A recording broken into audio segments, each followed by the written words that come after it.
There is every danger Ethiopia will be engulfed with famine unless action is taken to prevent it. That is the warning today from the UK government minister responsible for Africa. Andrew Mitchell's concerns are echoed by regional leaders and international charities, who said the world was ignoring a humanitarian crisis triggered by war and drought. Our diplomatic correspondent James Landale travelled with Mr Mitchell to Ethiopia and sent this exclusive report. Once again, hunger is stalking Ethiopia. And once again, women and children are suffering most. The babies in this hospital in the northern Tigray region are all acutely malnourished, their mothers little better.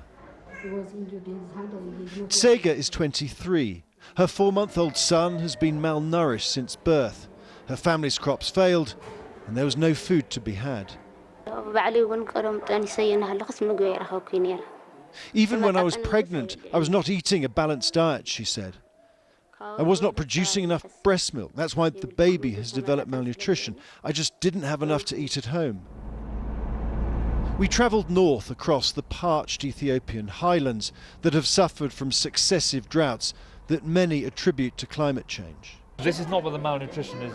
There, with the African minister, Andrew Mitchell, we visited a clinic where anxious mothers queued to get their children assessed for malnutrition. So that's after 9 weeks, that's still seriously malnourished. The nurses said the numbers were getting worse by the week. This is a largely forgotten crisis. It's hard for the media to get here. Fighting makes some areas inaccessible for charities, and the world's attention is elsewhere. But once again, women queuing up with their children who are hungry, some are starving, desperately in need of help.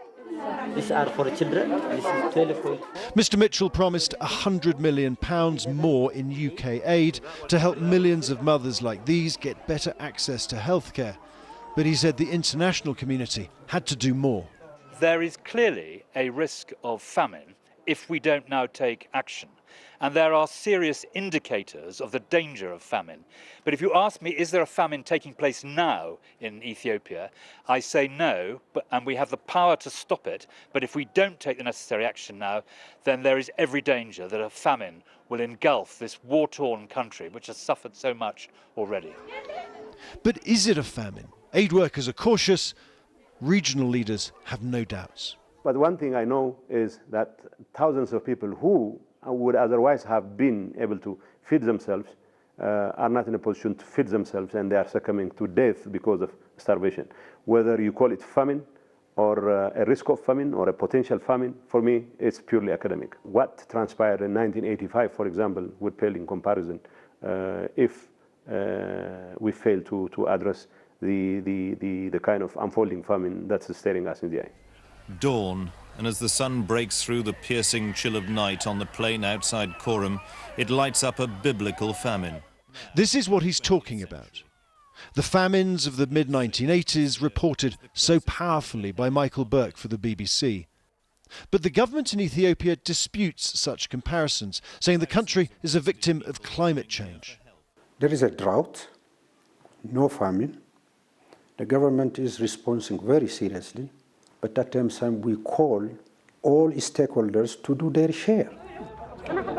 These people at least have something.